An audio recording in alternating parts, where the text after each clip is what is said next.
The choices that still haunt me, we counted blankets like gold. Every ration was a gamble. Sometimes I wonder if the wind howled outside, or if it was my conscience making noise I couldn't ignore. It's funny, isn't it? When I signed up, I expected blood and noise. I expected the dramatic life or death sprints they showed in the recruitment posters. What I got was the quiet kind of dying, the slow attrition that the cold brings, and the silence of decisions made entirely alone. Those decisions, the ones made without a doctor's guidance, without a rule book, those are the ones that stick to you like ice crystals to a window pane, refusing to melt away. I'm Alice. I was just 23 when I landed overseas, full of righteous zeal and a diploma from a respectable nursing school back in Ohio. Now, sitting here writing this, watching the snowfall outside the tiny window of this makeshift clinic, I feel about 103.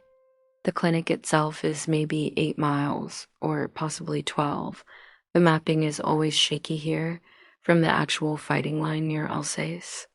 We're tucked up in the mountains, in what used to be a very pleasant little hunting lodge, now repurposed to catch the overflow the main field hospitals can't handle. It's remote, too remote sometimes. That's the heart of the problem. It is late November now, 1944.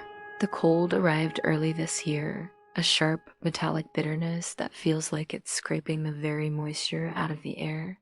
This journal is my only confidant, really. It doesn't judge my shaky handwriting or the decisions I had to make yesterday or the ones I know I'll face tomorrow.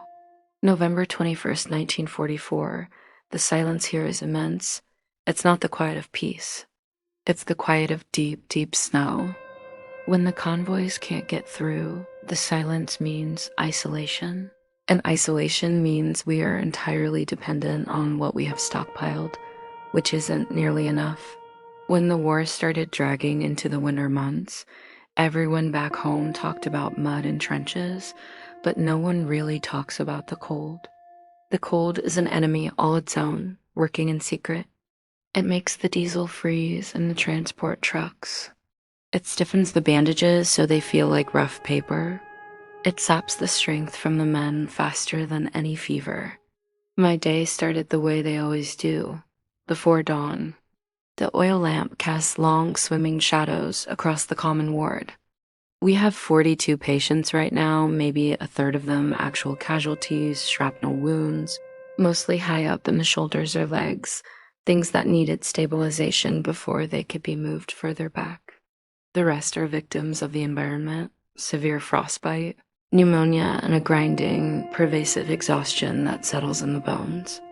Nurse Anya, she's French and knows these mountains like her own hand, was already stoking the little iron stove in the kitchen. That stove is the epicenter of our world.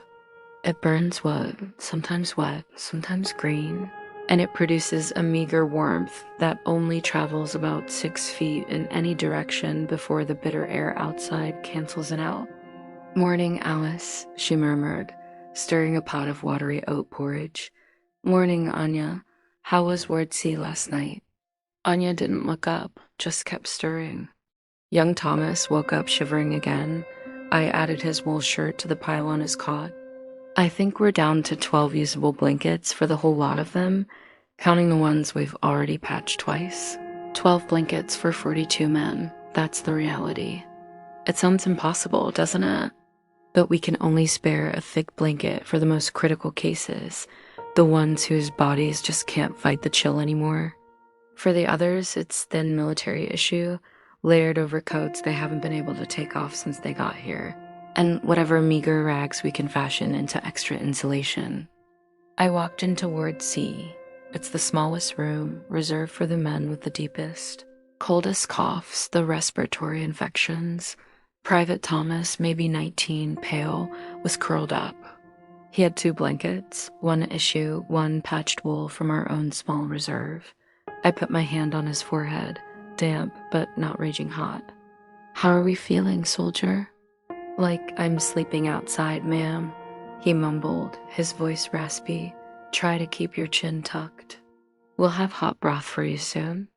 As I moved down the row, I noticed Sergeant Miller. A man who had shrapnel in his thigh but was otherwise hale was sleeping soundly, buried deep beneath his own regulation blanket. But next to him, Corporal Jensen, the one with the terrible case of trench foot, was almost exposed. His blanket had slipped off his shoulder and onto the floor. I picked it up quickly, folded it over him, and tucked it tight. And here's where the first sliver of the dilemma began to sharpen, not because of a choice I made, but because of a choice I didn't make. Corporal Jensen's feet were swollen, blackening in spots, a truly dreadful sight that made the whole small room smell faintly of decay, despite our constant efforts to ventilate and clean. He needed constant heat and elevated rest to slow the spread of the infection before gangrene set in. Private Thomas, though, had that relentless, life-threatening cough. If he descended into true pneumonia, we had very little to treat it with. Both needed the limited warmth the stove offered. Both needed that handful of charcoal we reserved for the small burner next to the operating table. As I stood between them, I realized I couldn't allocate the precious, finite resource of heat to both of them equally. If I kept the small charcoal burner next to Ginzen to warm his freezing feet and promote circulation, I used up vital fuel that could be used to sterilize the few instruments we had, or more importantly, to heat the small amount of fluid we had left for the boy with internal bleeding in Ward A. I made the decision then, without consulting Dr. Renard, who was trying desperately to communicate with the main command post over a static-choked field telephone. I took the charcoal burner, the size of a tea kettle, and placed it closer to the instruments near the operating prep area. Thomas and Jensen would have to rely on their own body heat and the few threadbare blankets. It was a professional choice: sterilization over comfort, immediate surgical readiness over preventative care, but leaving Jensen shivering in the dim light felt like a profound betrayal. I felt the cold radiating off the stone walls and knew that my choice was measured not in degrees Celsius, but in degrees of potential suffering. November 23rd, 1944. The snow is higher than my knees now.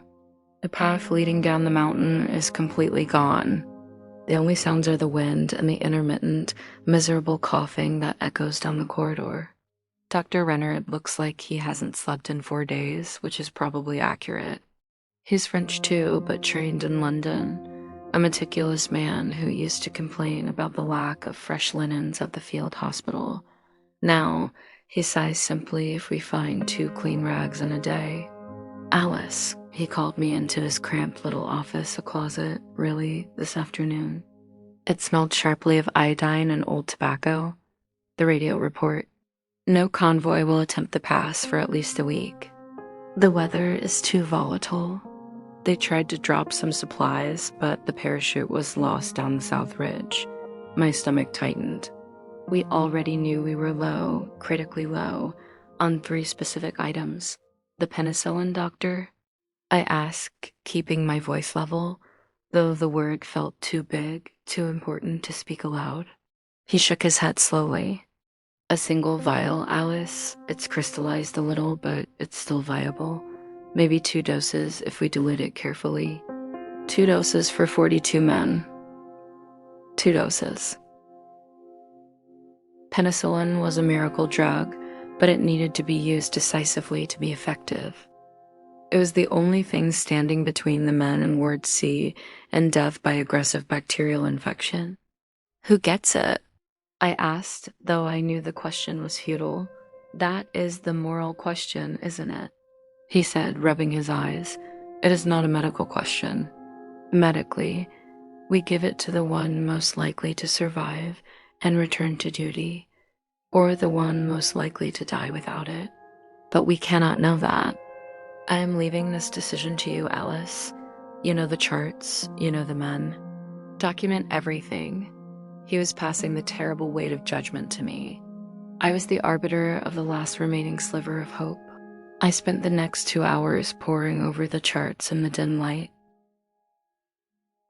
I had to choose between 3 men who desperately needed that antibiotic. Private Thomas, Ward C, the young man with the persistent, frightening cough. His lungs sounded thick, heavy. He was young and had a strong constitution, meaning he might fight it off. But if it was truly bacterial pneumonia, he would need the shot immediately. Corporal Jensen, Ward C, the man with severe trench foot, the infection in his lower legs was aggressive, creeping upward. If we stopped the systemic infection now, we might save his legs, which were currently packed in snow, a desperate, localized cooling attempt. Lieutenant Shaw, Ward A, a 40-year-old officer, stable shrapnel wounds, but a sudden high fever spike and pus draining from the entry wound.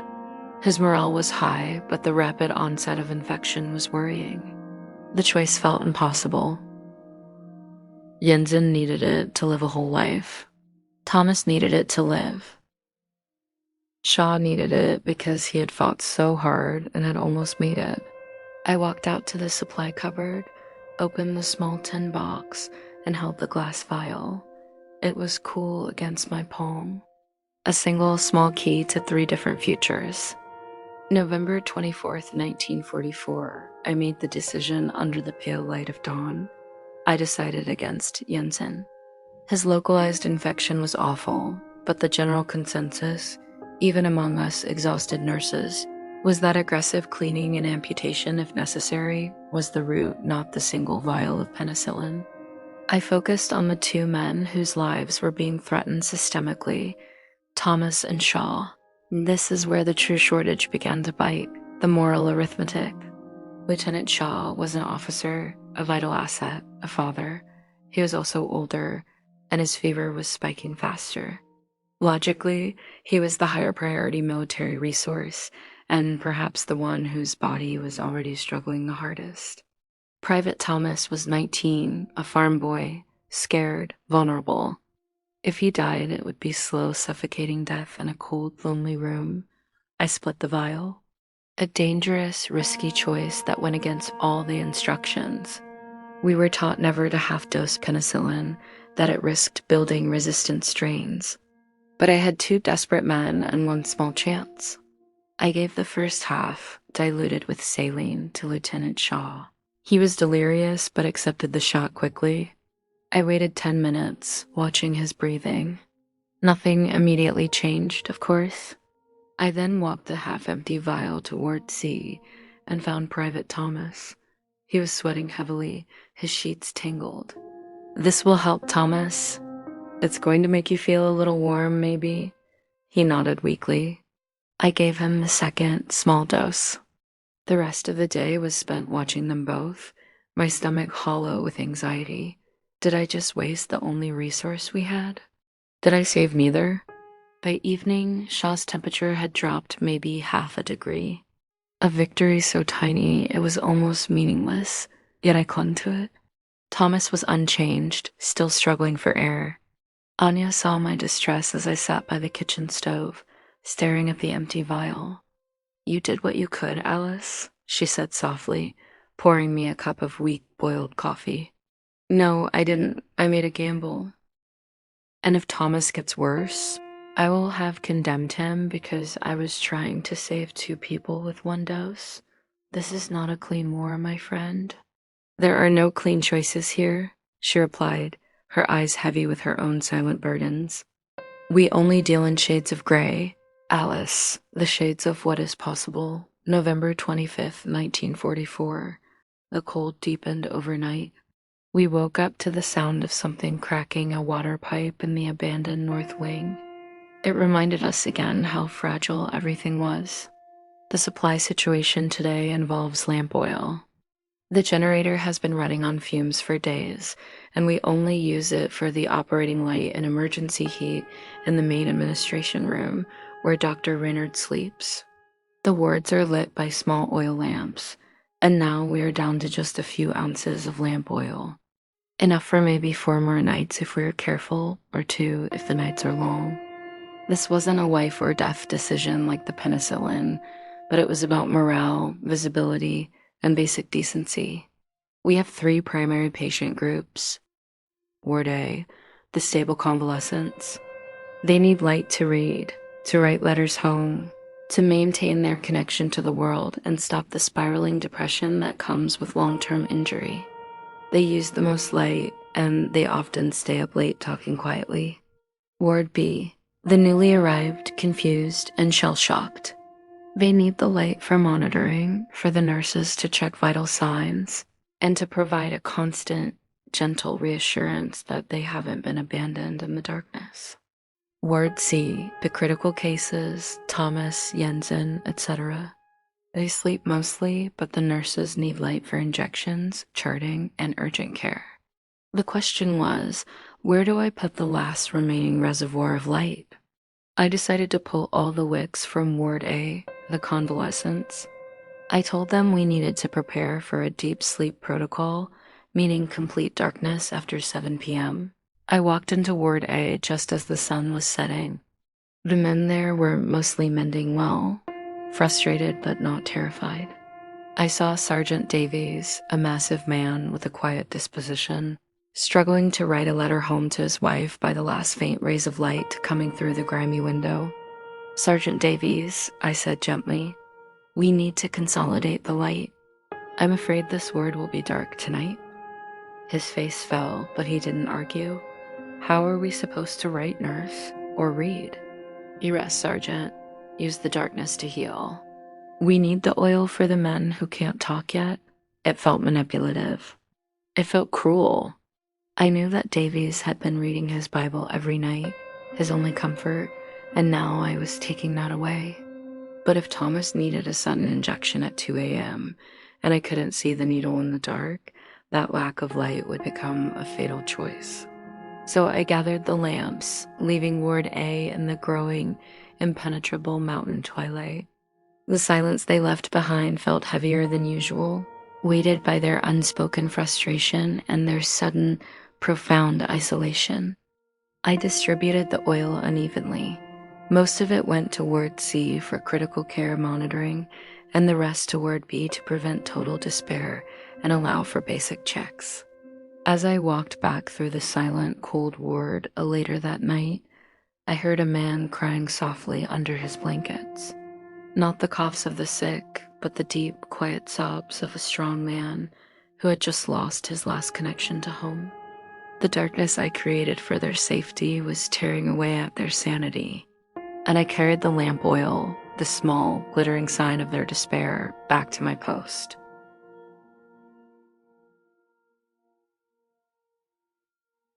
November 27th, 1944. Thomas's condition stabilized a little after the partial penicillin dose, but he's still touch and go. Lieutenant Shaw, thankfully, improved dramatically. The high fever broke, and the wound infection appears to be receding. I thank God for small mercies, but the relief is tempered by the knowledge that I have nothing left in reserve for the next crisis. The overwhelming focus today is heat. We are burning through our meager woodpile at an alarming rate. We sent 2 orderlies out this morning to try to scavenge fallen branches, but they came back empty-handed and half-frozen. The mountain is encased in a sheet of ice. We have 3 heating implements: the large kitchen stove, wood burning, constant output, used for cooking and water sterilization. The operating area stove, small, cold, charcoal, high heat, used for instrument sterilization and occasional emergency warming of fluids. Dr. Renard's office stove, tiny wood burning, meant to keep paperwork from freezing, used infrequently. The patients are clustered nearest the kitchen stove, but the layout of the lodge is terrible for thermal efficiency. The heat escapes through the drafty stone walls almost instantly. The dilemma now is the distribution of the kitchen stove's heat. We need hot water for cleaning wounds and changing dressings, and we need porridge for sustenance. But the stove is also the primary source of ambient warmth. We had a new arrival this morning, a young German boy, maybe 16, found wandering, suffering from extreme exposure. He wasn't a combatant, just a civilian caught between the lines. He had collapsed in the snow, and his core temperature was frighteningly low. Anya immediately began trying to warm him. She wrapped him in our warmest remaining blanket and packed him with hot water bottles heated on the main stove. This meant diverting wood. We had to stoke the stove aggressively to maintain enough heat to boil the large kettle for water bottles, burning 3 days' worth of planned fuel in 3 hours. Delaying food prep, the porridge, which was supposed to be ready by 9 a.m., was delayed until 11 a.m. because the priority was warming the patient. The decision was clear medically: prioritize the hypothermia. But the consequences spread quickly through the wards. When I finally took the lukewarm porridge to Ward A, Sergeant Davies, the man who lost his reading light, looked at me, his eyes tired and accusing. "Another delay, nurse?" he asked, his voice low.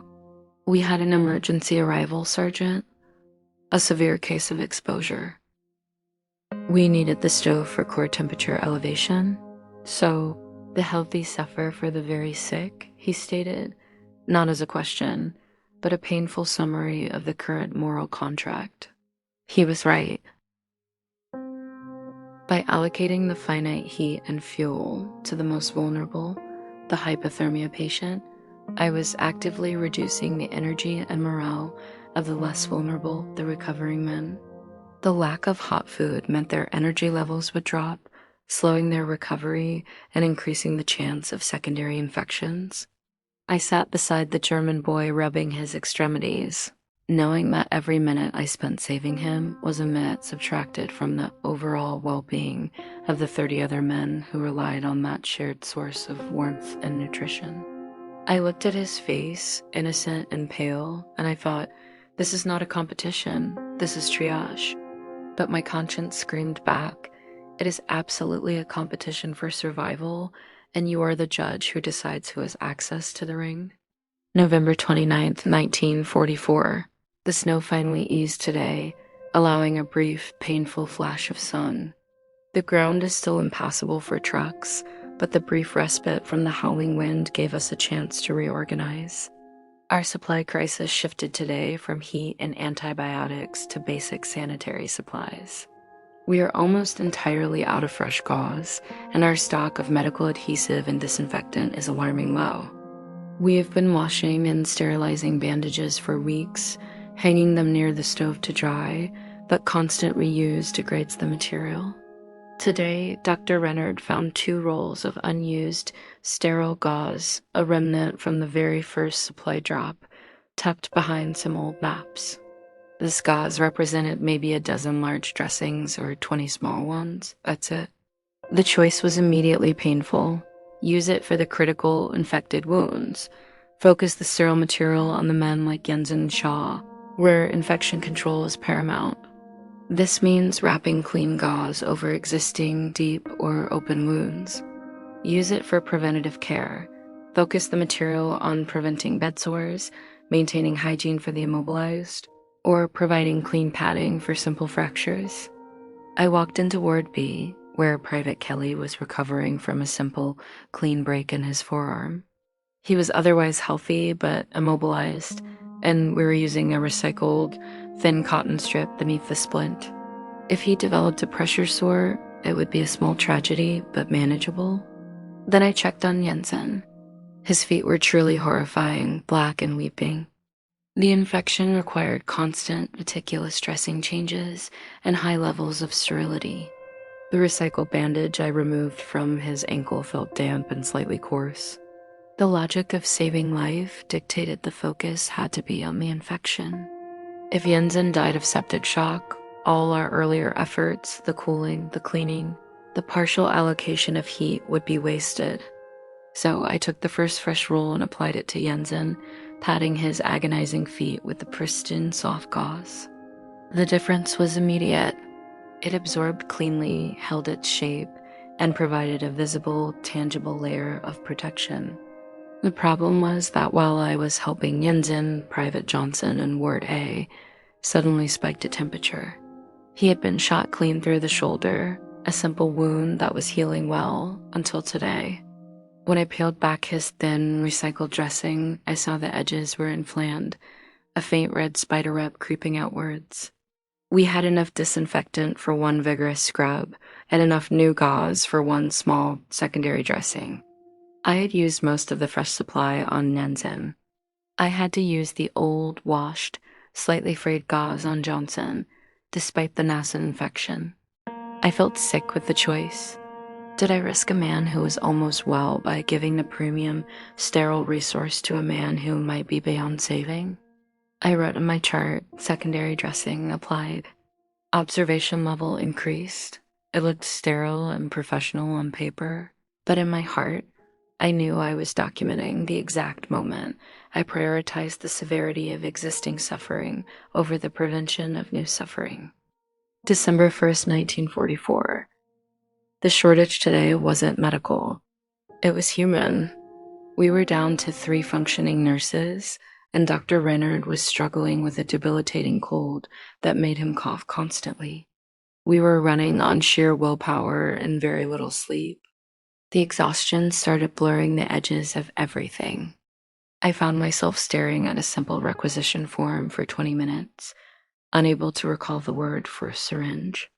My moral burden shifted from allocation of physical items to allocation of time and attention. We had a patient, Private O'Malley, a young Irishman, who was suffering purely from extreme battle fatigue and mild hypothermia. He wasn't physically wounded, but he was completely catatonic. He lay silent, staring at the ceiling, refusing food or water unless we gently spoon-fed him. He needed constant, gentle psychological support. He needed someone to sit with him, hold his hand, and talk to him about anything other than the war. Talk about rivers or sheep or the color blue. But in Ward C, Thomas was taking a turn for the worse again. His breathing was shallow, rapid. He needed me to stand by his cot, monitoring his chest, applying hot compresses, and measuring his minuscule fluid intake. If I dedicated 10 minutes to, Malia, 10 minutes that could genuinely pull him back from the edge, that was 10 minutes I was watching Thomas, who might stop breathing in that exact window. Dr. Reynard was busy trying to set a badly splintered leg. Anya was cleaning up a spill in the kitchen. The decision was mine, empathy versus immediate survival. I chose survival. I went to Thomas's bedside. I stood watch, my hand hovering over his frail wrist, monitoring his pulse. The silence was broken only by his ragged breaths. I felt a tremendous pull toward O'Malley. I could see him out of the corner of my eye, still staring, still lifeless.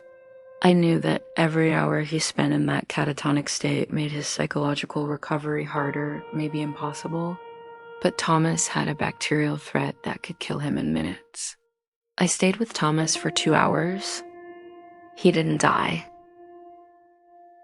He didn't improve dramatically, but he didn't decline either. When I finally checked on O'Malley, another nurse, who was barely literate, had tried to spoon-feed him water and had spilled most of it. O'Malley hadn't moved. The moral conflict wasn't in choosing who got the last blanket.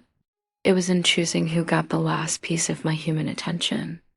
I felt like a machine, coldly calculating respiratory rates, when what O'Malley needed was a heart. That night, I wrote in my journal, I am afraid that in rationing my empathy, I am starving myself of humanity. December 4th, 1944. The storm returned with a vengeance. It wasn't snow this time, but freezing rain and sleet, turning the path into a slick, dangerous sheet of glass. The main fear today was pain management. We had exhausted our stock of powerful oral painkillers days ago. All that remained was a small, locked box containing exactly 3 ampules of liquid morphine. These were reserved for the most catastrophic, agonizing pain, the kind that broke a man's spirit. Patient A, a corporal with deep burns and shrapnel. He was in perpetual, agonizing pain, often screaming or crying out when he tried to move. The pain was constant and severe, but not immediately life-threatening. The goal was comfort and preservation of sanity. Patient B, Private Jennings, a recent arrival. He had a terrible internal injury that Dr. Reynard suspected was inoperable due to the lack of equipment. Jennings was quiet, but his breathing was shallow, his face gray, and he was clearly suffering intensely from internal bleeding and organ trauma. He was dying. The morphine would not save him, but it would provide a final, blessed release from pain. Patient C reserves for a sudden extreme trauma. If we had another catastrophic emergency, like a sudden amputation or a man arriving with crushed limbs, we would need the morphine immediately to stabilize him for surgery, no matter how rudimentary. I have 3 ampules. If I gave them all to the corporal, patient A, he would have maybe 10 hours of solid, pain-free rest, which could significantly aid his recovery, allowing his body to focus on healing. If I gave them all to Jennings, patient B, he would pass peacefully, a true act of mercy. If I saved them, patient C, someone might die in agony on the operating table because they were thrashing too violently to be treated. I decided on a strict division, 1 ampule each for A and B, and 1 ampule reserved. I went to Corporal A first. He was biting down on a leather strap, tears streaming down his face. I administered the shot. Within minutes, the tension left his body. He sighed a deep, shuddering sound and fell asleep. It was the most satisfying yet terrifying moment of my week. I bought him 4 hours of peace. Then I went to Private Jennings. He looked at me, his eyes wide and vacant. I held his hand and administered the morphine. I watched as the pain receded, replaced by a deep, slow calm. His breathing eased, and a few minutes later, his hand relaxed in mine. He died peacefully, without the terror that had gripped him earlier. I had used 2 ampules. 1 remained in the locked box. Dr. Renard found me later, washing the empty vials. He hadn't asked who got the final 2 doses. 1 for the living doctor to promote healing, and 1 for the dying. To promote mercy, he simply nodded. And the last one? It is reserved for the unknown trauma. We must have 1 chance left for surgical stabilization. A cold choice, but the right one, he murmured. But was it cold? Or was it the purest form of calculation? I had chosen to balance immediate comfort for one man and ultimate mercy for another, sacrificing the possibility of prolonged comfort for the burns victim. The guilt wasn't that I used the morphine, but that I had to weigh the value of a peaceful death against the value of a pain-free recovery. December 6, 1944. The war, when you are this far removed from the actual firing, becomes a war against entropy. It's about keeping things clean, warm, and marginally fed. Today, the shortage involves nutrition, specifically sugar. We had only a small jar of refined sugar left, perhaps enough for 2 weeks of minimal rationing. Why is sugar a moral conflict? Because it touches on hope and psychological well-being. We use sugar for 2 things: medicine, to make the few remaining bitter medicines, like certain cough syrups and diluted mineral salts, palatable enough for the very sick, especially the boys who refuse to swallow due to nausea or fatigue. Morale, to add to the morning coffee or weak tea for the nurses and convalescing soldiers. A tiny spoonful of sweetness is often the only reminder that the world contains anything other than cold stone and illness. The choice: therapeutic necessity versus psychological necessity. If I rationed it only for medicine, the nurses would lose the one ritual that broke the monotony, the slightly sweetened, hot drink, and their already flagging morale would plummet. If the staff broke, the clinic broke. If I shared it for morale, the very sick boys like Thomas might refuse the essential, bitter treatments, leading to rapid decline. I decided to hoard it entirely for therapeutic use. I walked into the small kitchen where Anya and Nurse Evelyn were waiting for their morning coffee. The air was sharp with the smell of boiled water and desperation. "Morning, girls," I said, filling their mugs. "We're cutting the sugar entirely from the staff and general consumption. Only for medicinal use, starting now." Evelyn, who was younger than me and prone to homesickness, looked devastated. "But just a tiny bit, Alice. It helps so much." "I know, Evelyn, but we have 3 patients struggling to keep medicine down." We must save every grain for them. A spoonful of sugar might be the only reason Thomas takes his dose today. They understood the gravity, but the disappointment was palpable. Later that afternoon, I was spoon-feeding watered-down mineral salts to Private Thomas. He tasted it and immediately began to shake his head, turning away from the spoon. I reached into my apron pocket. I had secretly reserved maybe half a teaspoon of the sugar, just in case of this exact resistance. I stirred it quickly into the small dose. Thomas sipped it, his eyes widening slightly. He swallowed the whole dose. The small secret hoard was a necessary betrayal of my own rationing rule. I had lied to the other nurses about the total restriction to maintain the illusion of scarcity and necessity, but I had undermined my own rule to save one life. It was a deeply uncomfortable choice, maintaining order through strict adherence to the rules for the many, while secretly breaking those rules for the one most in need. I realized that rationing wasn't just about the supply, it was about managing perception. December 8th, 1944. We are running on fumes of everything now. Even the straw we use for bedding is beginning to break down. Today's crisis returned to the fundamental necessity, the main stove. We only have 2 large logs left in the shed. They are heavy, solid oak, and they will burn hot and long, maybe 10 hours total. After that, we are down to kindling, broken chairs, and prayer. I had to choose where those precious final 10 hours of true heat would be focused. The kitchen common area. Keep the heart of the clinic warm, allowing the nurses to function and preventing the water from freezing entirely. This is a strategic allocation for infrastructure. Ward C, critical cases. Direct the heat via small. Manage ducts, a rudimentary system rendered rigged up, directly into the critical ward. This would save Thomas and maybe keep Jansen's legs viable a little longer.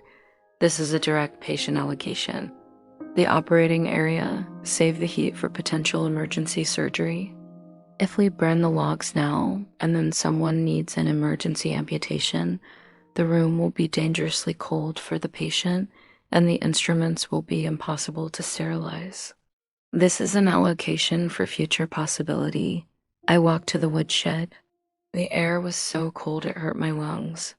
I stared at the 2 massive logs. I remembered what Renard said about the morphine, a cold choice, but the right one.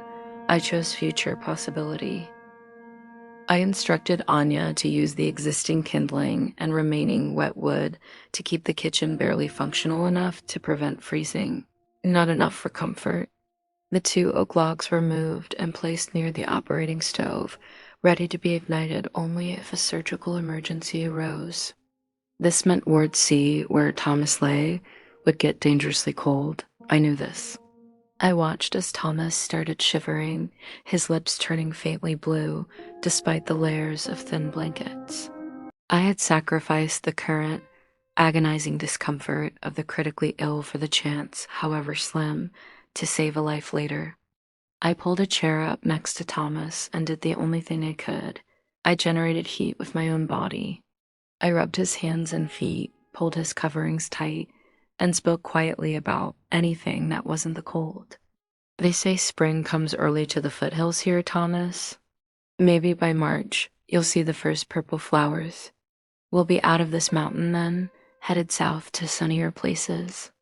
He was too weak to respond, but he turned his head toward the sound of my voice. The hours passed like this. The room was freezing.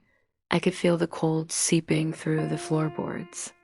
I was physically present, a source of warmth, but morally absent from the needs of the rest of the clinic.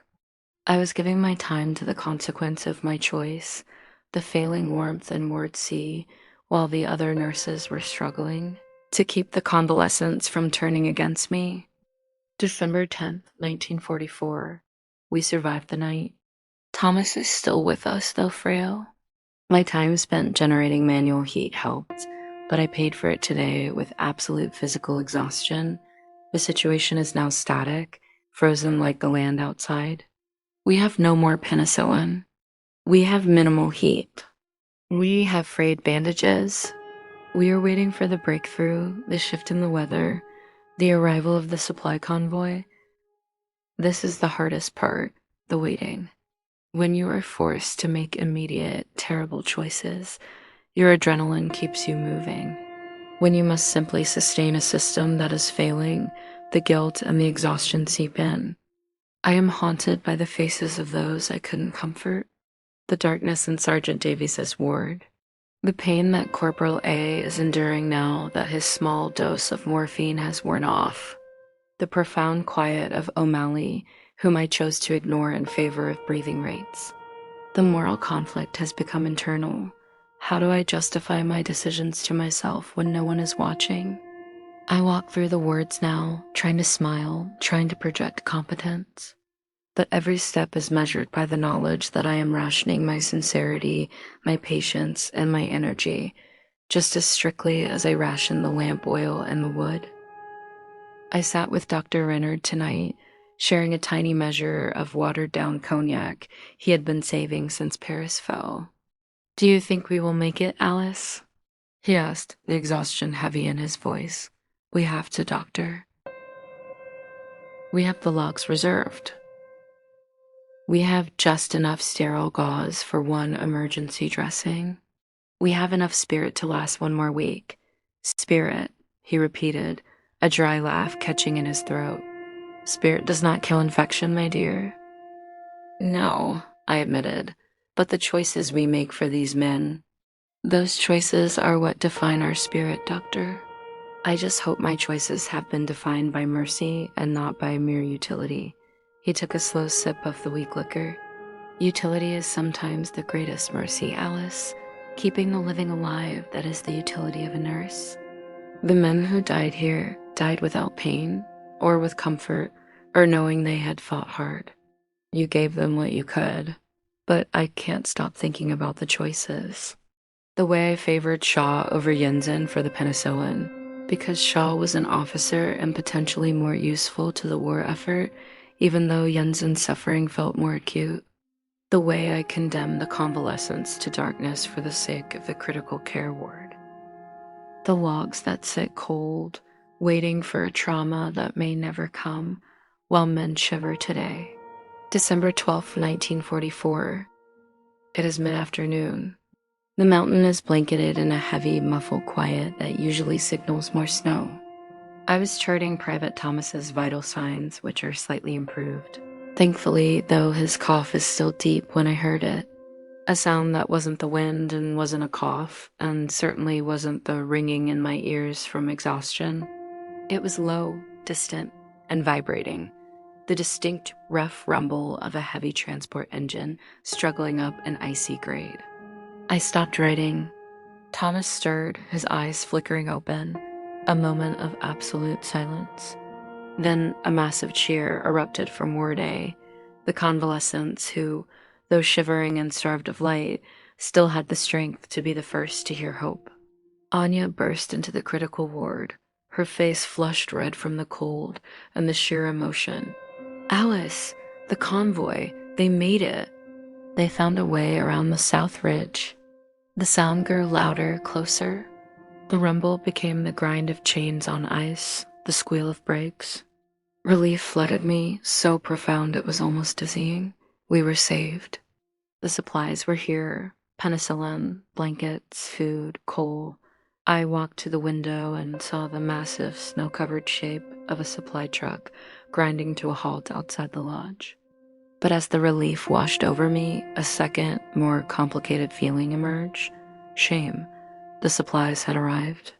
All the painful, agonizing choices, the half-dose penicillin, the allocation of light, the sacrifice of warmth, they were suddenly negated. What if I had given Thomas the full dose? What if I had burned those oak logs to keep the clinic warm for the last 72 hours? What if I had allowed Sergeant Davies to keep his lamp to write his letter? The arrival of abundance didn't erase the suffering of the scarcity. It simply underlined the weight of my actions. I had made those choices, those calculated sacrifices, based on an incomplete set of information, and now I had to live with the knowledge that the supplies were coming all along. I turned away from the window, watching the relief on the faces of the men. They were celebrating the end of the shortage. But for me, the end of the shortage meant the beginning of the reckoning. The physical pain would ease, but the moral dilemma I have lived inside for weeks would not. I had made choices that still haunt me. The first box of fresh supplies was brought into the kitchen. It smelled of canvas and antiseptic and newness. Anya was already tearing it open, checking the manifests. Alice, look, morphine. And dozens of vials of penicillin. We can give Thomas a full course right now, she exclaimed. I nodded slowly, picking up my journal. I looked down at the last entry I had written, documenting the reservation of the last oak logs, the sacrifice of current comfort for future possibility. I walked back to the operating area and looked up the 2 large, untouched oak logs standing cold beside the stove. We were saved, but those 2 logs saved from the fire for a theoretical emergency represented the real, measurable cost of my fear. They were the cold monument to the choices I had forced on the men, choices I would never be able to fully justify, even now that the danger had passed. I had saved them, but I had lost a piece of myself in the bargain. The truck driver, a massive man covered in snow, stuck his head into the corridor. Nurse, we got fresh blankets too, 50 of them. Where do you want them? 50 blankets, gold. I stared at the wood. And I realized that the true exhaustion of this winter wasn't the physical labor or the lack of sleep, but the internal battle to determine who deserved life when there wasn't enough to go around. The arrival of the supplies didn't end that battle, it just moved it into memory. I closed my journal. I was alive, the men were saved. But the winter had carved its ethics deep into my soul. I was ready for the next part of the war, but I was not ready to forget the choices I made when supplies ran out. I stepped out of the ward, turning toward the sound of hope, but knowing that the weight of the moral ledger would remain heavy long after the cold lifted. December 12th, 1944, late evening. The noise was deafening after weeks of silence. The heavy, measured clanking of the supply truck, the shouts of the orderlies, and loudest of all, the sheer, unbridled sound of human relief. It felt less like a delivery and more like an invasion of normalcy. I stood there in the corridor, still holding my worn journal, watching the first crates come in. They smelled of pine and fresh paint, an antiseptic odor that overpowered the persistent damp and old illness of the lodge. The sight of the new, thick blankets piled high, soft wool, folded neatly was almost too much to bear. I remember Sergeant Davies from Ward A, the man I had condemned to darkness and emotional isolation by taking his lamp oil, pushing himself up from his cot. He was laughing, a hoarse, shaky sound, and he reached out to touch the corner of a passing canvas sack. It was filled with dry coal, a luxury we hadn't seen in weeks. I should have been celebrating with them. I should have been weeping with relief. Instead, I felt a deep, wrenching nausea.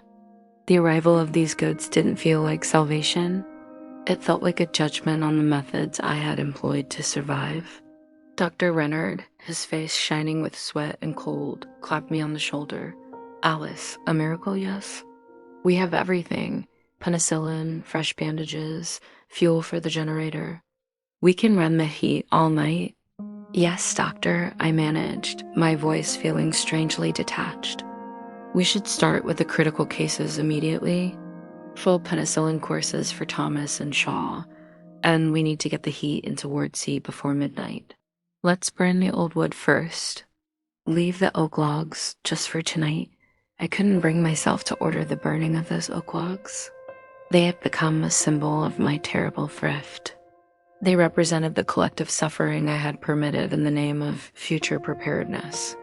If I burned them now in the immediate flush of plenty, it felt like throwing away the painful lesson they embodied. I wanted them to remain cold and heavy, a constant reminder of the scarcity we had just endured. The staff worked like dervishes. Anya, her usual weariness temporarily forgotten, was back by the stove, only now the stove was roaring. The massive kettle was boiling, producing steam pure, clean water vapor, not just the meager wisps we had managed before. She was making real coffee, thick and dark, loaded with the new refined sugar we had just received. I walked over to the supply area, where the crates of medicine were being organized, vials and boxes everywhere. I picked up a sterile new box of disposable syringes. We had been washing, sterilizing, and reusing the same few glass syringes until the plungers were stiff and the needles dull.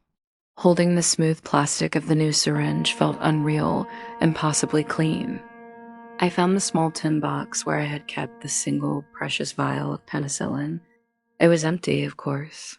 I had split it between Thomas and Shaw on the 24th of November.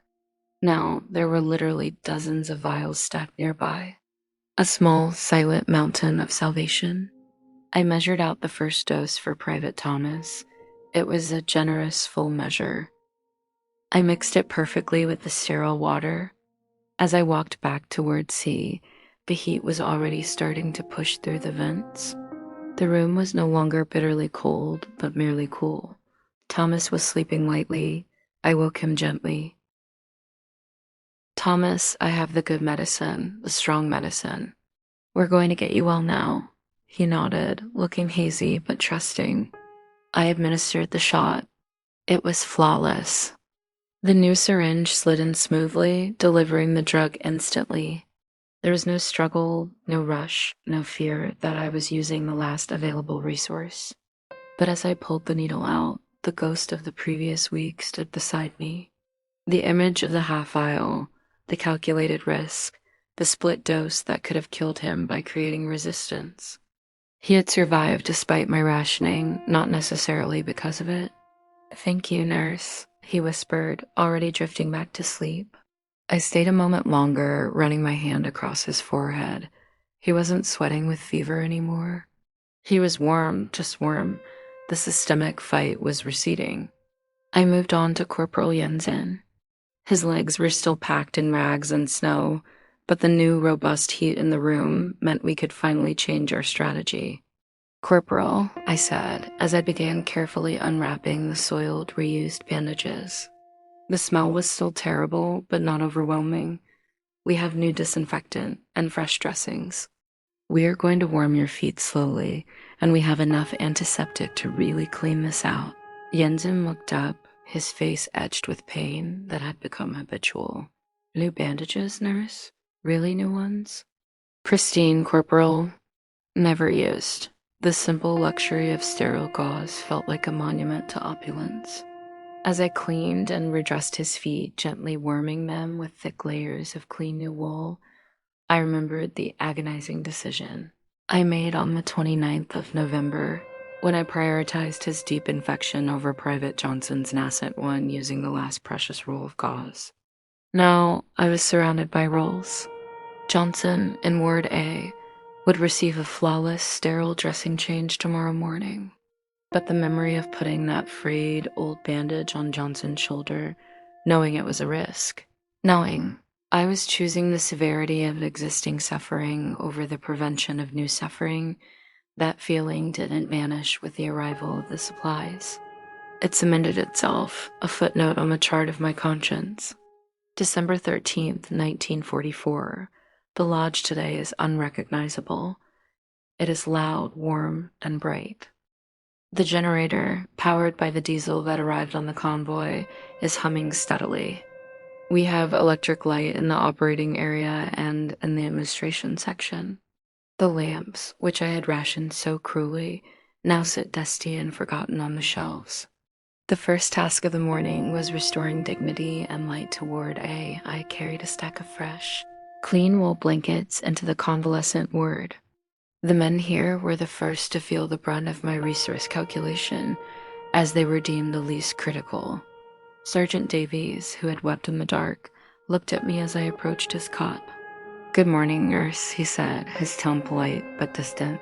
"Good morning, Sergeant. I have these for you." Double layers. They are completely new. I handed him the stack. He took them, his gaze fixed on the blankets. He didn't meet my eyes. It's good to have the light back too, he remarked, nodding toward the newly installed high-powered bulb hanging from the rafters. Yes, it's important for morale, Sergeant. We had to use the remaining oil for the critical ward for a time.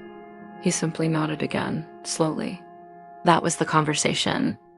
No anger, no accusation, just the cold recognition that he and the other convalescents had been designated secondary humans in the calculus of survival. I wanted to explain. I wanted to say, I saw you weeping in the dark, and I regretted my choice even as I made it, but the explanation felt cheap now. It felt like apologizing for an ethical choice that, at the time, was necessary. To apologize now felt like admitting that if I had known the convoy was coming, I would have made a different, more comfortable choice. But the ethical framework demanded that I act on the data available then, not the abundance available now. I moved through the ward, distributing warmth and apologizing with action rather than words. But the men in Ward A were guarded. They were mending, but they had learned a difficult lesson. When the world ends, utility dictates who is saved and who is made to suffer through the waiting. Later, I was finally able to sit with Private O'Malley. He was still catatonic, staring at the ceiling, though now he was wrapped in 3 fresh blankets. I pulled a new wooden chair up beside his bed. We had received some basic furniture with the supplies, and I sat down. I had chosen to neglect his psychological care for too long, critical hours prioritizing Thomas's breathing. Now, I had all the time in the world. The other nurses were handling the routine care, energized by the new resources. O'Malley, I said, keeping my voice very soft. The supplies came. We have hot cocoa now, real food. Everything is warm. I held his hand. It was warm, pliable. Physically, he was fine, but his mind was still gone, wandering somewhere cold on the battlefield. I'm going to talk to you for a while, I continued, rubbing his wrist gently. I read a letter that was sent for you. It was from a sister, I think. She wrote about a stream near your home. She said the water runs so clear you can see the colored stones at the bottom.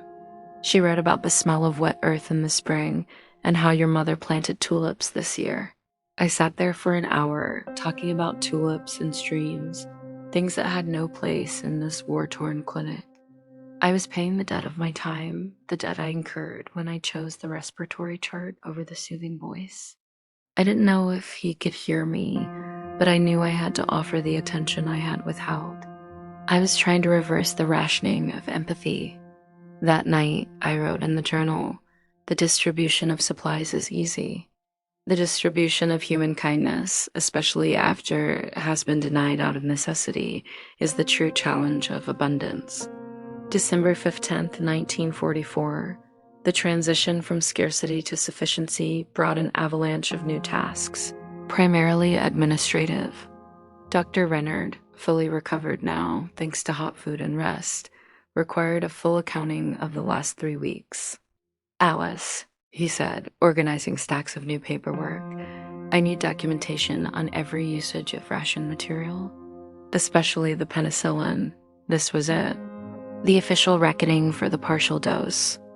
I sat down at the table, the generator humming outside, and dipped my pen into the fresh inkwell.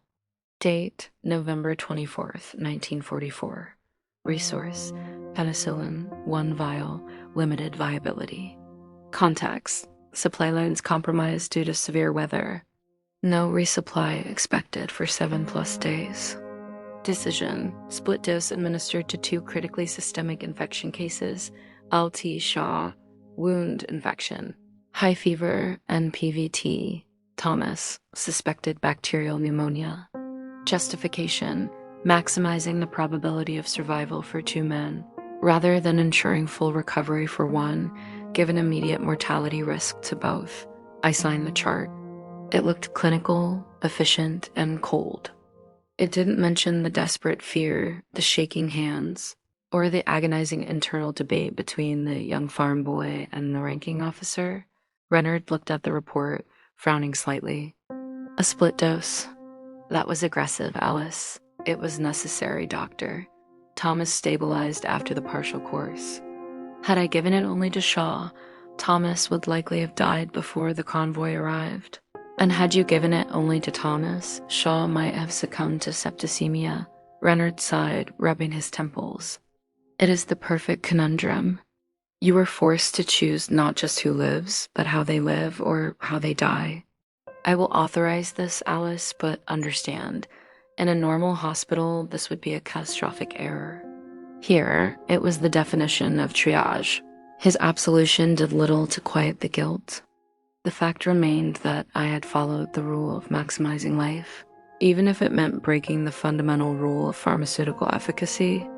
After the paperwork was complete, I finally forced myself to address the physical embodiment of my choices, the 2 oak logs. They sat exactly where I had placed them on the 8th of December, near the operating stove. They were beautiful logs, dense, promising heat, and they had remained untouched while the patients shivered. I called an orderly. "Move these logs to the kitchen pile," I instructed. "We are going to burn them today," slowly. As the orderly struggled to lift the immense wood, I felt a strange sense of loss, like saying goodbye to a protective shield. They were the insurance policy I hadn't needed to cash in, and their presence had cost us dearly in comfort. By the afternoon, the smoke from the oak logs was curling out of the chimney. The smell was rich and comforting, a deep, earthy scent that hadn't been present in the lodge for weeks. The kitchen area was almost too hot, a glorious, wasteful expenditure of thermal energy. I sat near the stove, warming my hands, listening to the crackle of the wood. The heat felt almost sinful. I realized then that my guilt wasn't about the decisions themselves, but about the cost of the decisions and how that cost was borne by men who had already sacrificed so much. December 17th, 1944. The supplies continued to transform the clinic. We had clean linens, fresh food, even canned fruit. And most importantly, a robust supply of pain medication, including injectable morphine. My thoughts drifted immediately to the man who had been suffering profoundly, Corporal A, the burns victim. He was one of the 3 candidates for the last morphine ampules on the 4th of December. I had given him just 1 dose, reserving the other for the dying man, Private Jennings, and the final ampule for a potential surgical emergency. I walked to his cot in Ward B. He looked calmer, the tension around his mouth slightly eased. Thanks to the new, milder oral painkillers we were now able to administer regularly. "How are you feeling today, Corporal?" "Much better, nurse. They gave me that chalky stuff this morning. It helps the edges of the pain." "We have something better, Corporal?" "We have enough morphine now to give you sustained relief. Dr. Reynard thinks a 24-hour period of deep rest will help your healing dramatically. I administered a full dose." He sighed deeply, the sound one of pure relief, and fell instantly into a restorative sleep. I watched him rest. This was the luxury of abundance, the ability to prioritize comfort for recovery, rather than strictly prioritizing immediate survival or final mercy. I thought about Private Jennings, the man who died peacefully after receiving my act of mercy, the 2nd dose of the last remaining morphine. If the supplies had arrived 1 day earlier, would I have used the morphine differently? Would I have let Jennings suffer so I could allocate the pain relief to 2 recovering men instead? No. That, I realized, was the one choice I could not regret. Giving Jennings a peaceful passing was an act of humanity that superseded all military or resource calculations. The ability to grant dignity in death, when life was beyond saving, was perhaps the only untarnished moral choice I had made during the crisis. The memory of Jennings's relaxed hand in mine after the shot was a point of pure light in the fog of my conscience. This realization brought a slow, quiet understanding. Not all rationing was about material resources. I had rationed mercy because I didn't know if I would need the dose for a living man, but I was glad I broke my utility calculation to offer that final grace.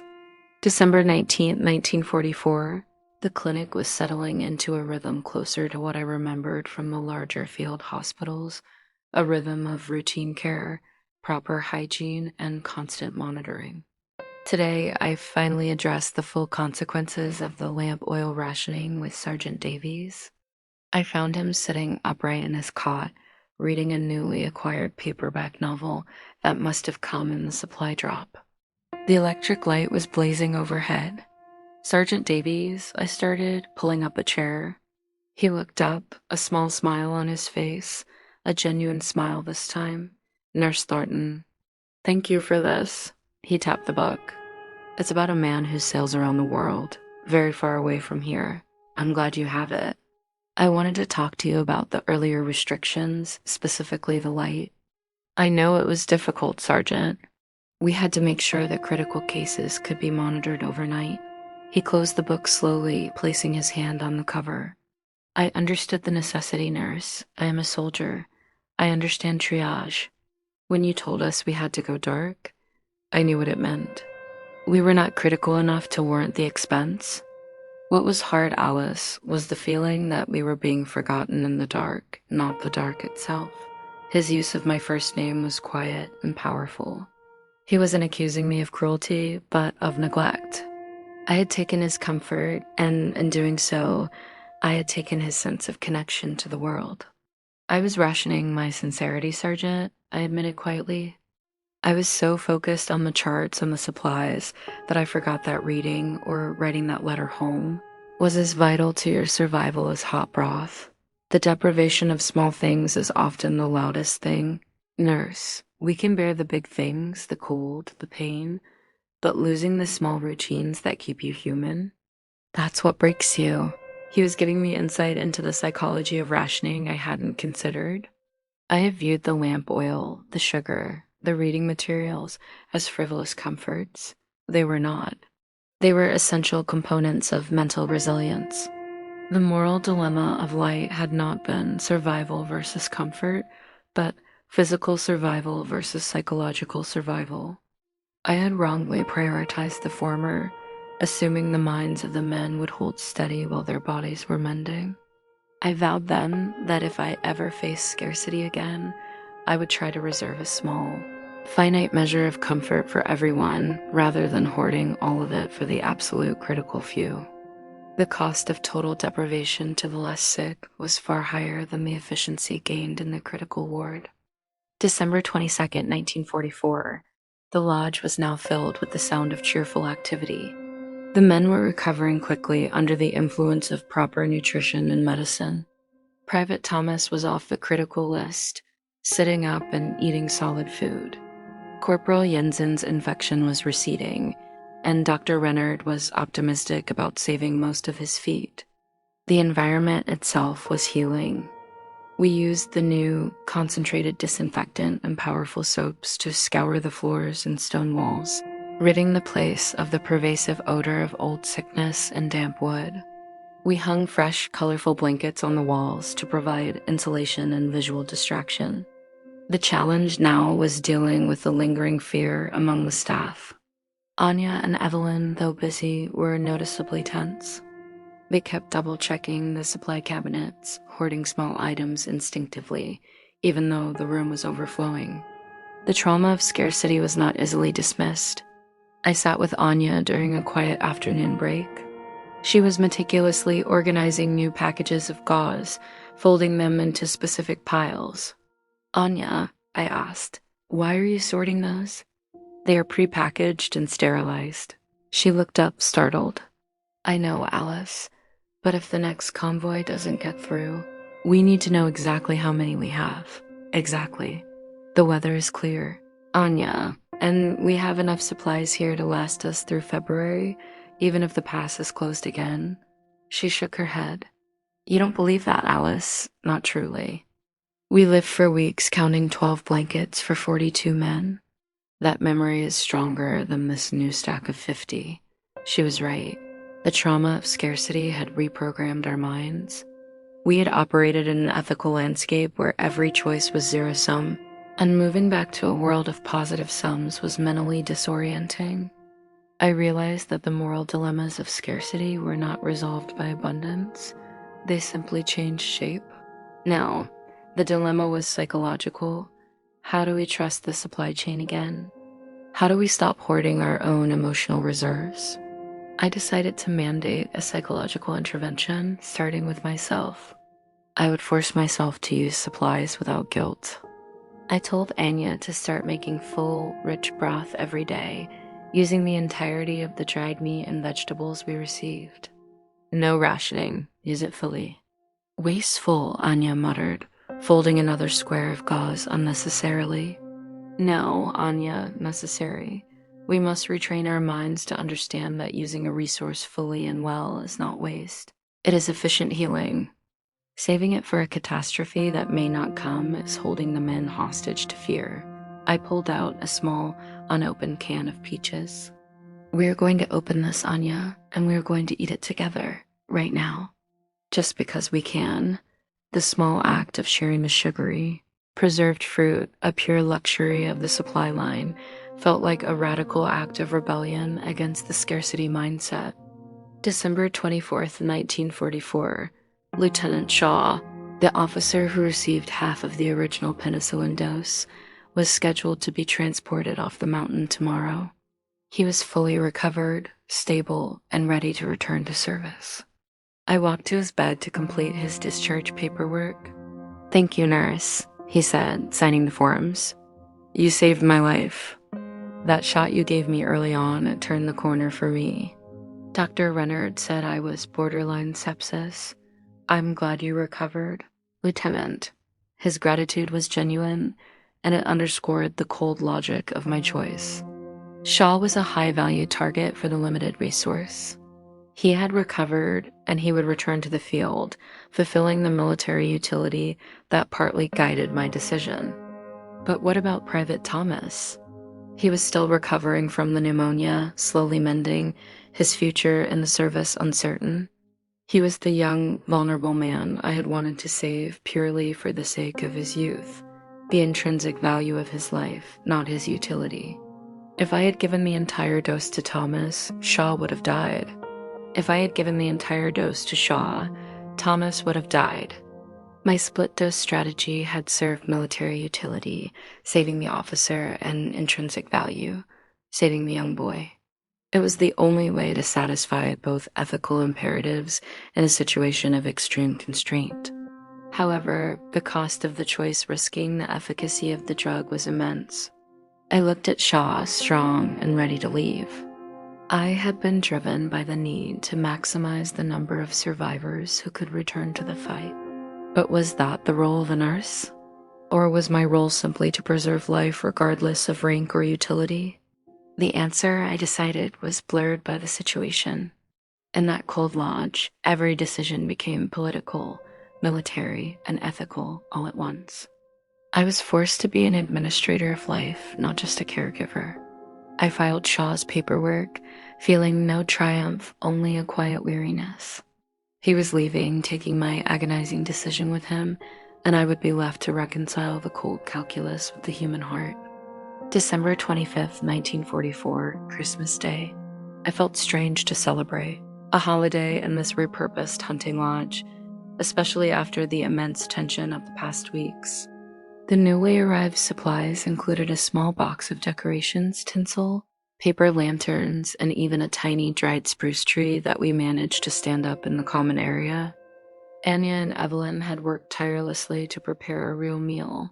Canned turkey, mashed potatoes from dried flakes, but still real, and the infamous peach cobbler I had insisted on making using the entire can of peaches. The atmosphere was festive, almost aggressively cheerful. The men, dressed in fresh pajamas, gathered in the common room, laughing and singing softly. It was a celebration of survival. Every bite of food, every warm ray of light, was a victory over the winter and the shortages. Dr. Renard raised a toast with a small glass of wine from the convoy. "To the nurses," he said, his voice thick with emotion, "who made impossible choices and kept us alive." Everyone looked at me, at Anya, at Evelyn. We smiled, accepting the tribute, but feeling the hollowness of the praise. I thought about the men who didn't survive to see this day. Private Jennings, who received mercy instead of medicine. I remembered Sergeant Davies crying in the dark. I watched Thomas, sitting on a sturdy wooden bench, laughing at a joke told by one of the orderlies. He was healthy, alive, and thriving. My gaze settled on Private O'Malley. He was sitting slightly apart, still quiet, still staring. The warmth and the food had restored his physical health, but his mind remained distant. I took my small glass of wine and walked over to O'Malley. I sat beside him, handing him a small paper cup of warm, diluted juice. "Merry Christmas, O'Malley," I said gently. He blinked, slowly. Then, astonishingly, he spoke. His voice was cracked, unused, but clear. "The tulips are red this year, nurse?" I froze, feeling a sudden, powerful surge of emotion. "Yes, O'Malley, red, like the heart." I had been talking about the red tulips in his sister's letter for days, paying my debt of attention. The fact that he responded, that he remembered the detail, meant that the allocation of time, the choice of empathy over physical vigilance that day, had not been entirely wasted. He was not well, not fully returned, but he was present. He was hearing the world again. It was the greatest gift of the day, a small, quiet vindication of the humanity I feared I had sacrificed. The resources had saved his body, but the attention, the effort to keep the thread of his memory alive had saved his spirit. December 28th, 1944. The post-crisis routine is almost harder than the crisis itself. There is less adrenaline, more time for contemplation, and the constant, nagging presence of memory. I have spent the last few days trying to justify my choices again, but this time without the pressure of imminent death. The central conflict was always between the principle of utility, saving the most lives or the most important resources, and the principle of mercy, alleviating suffering and preserving dignity. When I split the penicillin, I chose utility over absolute efficacy.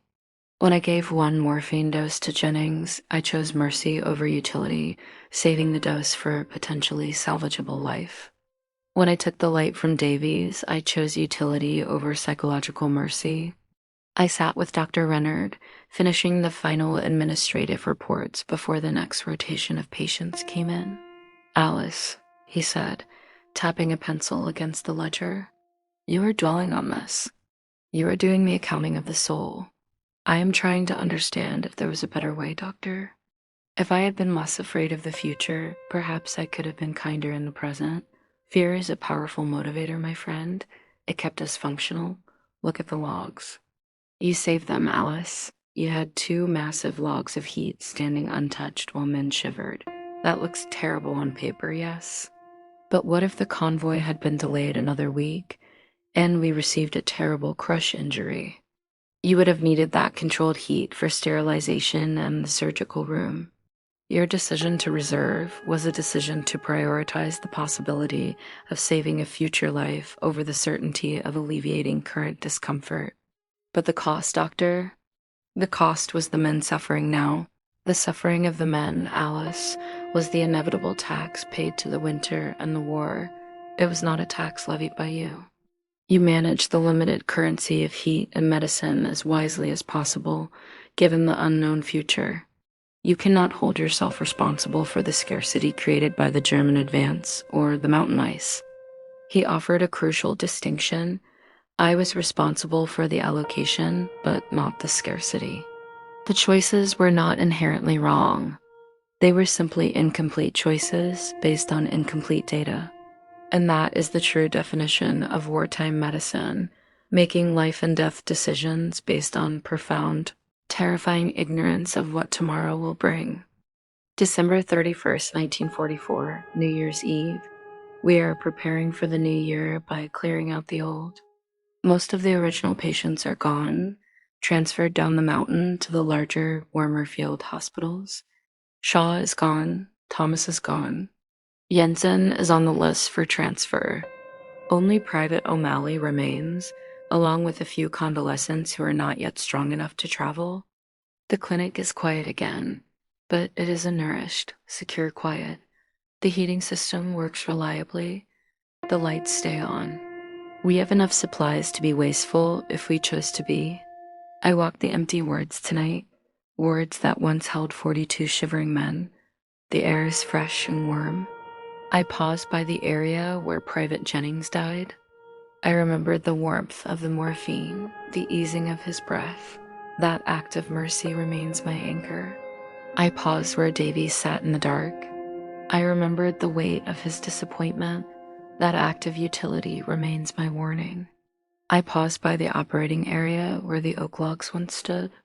They are ashes now, having provided days of comforting heat. They represent the necessary sacrifice of comfort for survival. I realize that the memory of the choices is my new normal. I will carry the cold, clear logic of resource allocation with me forever. I learned that when resources are zero-sum, you lose a piece of your humanity with every decision, even the right ones. But I also learned that humanity is not a resource to be entirely depleted. It can be rationed, saved, and then, as with O'Malley, reapplied. The quiet victory of this winter was not that the convoy arrived, but that we, the nurses and the men, survived the moral crucible intact. We did what we had to do, acting as arbiters of survival, when the world had collapsed into a scarcity of grace. I opened my journal one last time for this intense, painful chapter. January 1st, 1945. The dawn breaks cold, but the stove is roaring. I am alive. The men are mostly saved. The mountain remains, silent and immense.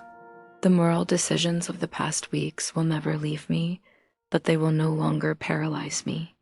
I faced the absolute worst of the winter supply chain, and I chose who got the heat, who got the medicine, and who got the final act of kindness. Those choices were guided by necessity, tempered by mercy, and fueled by a terrifying responsibility I didn't know I could bear. I am Alice Thornton. I am a nurse. And I'm ready for the next rotation. The cost has been paid, and we move forward heavier but wiser.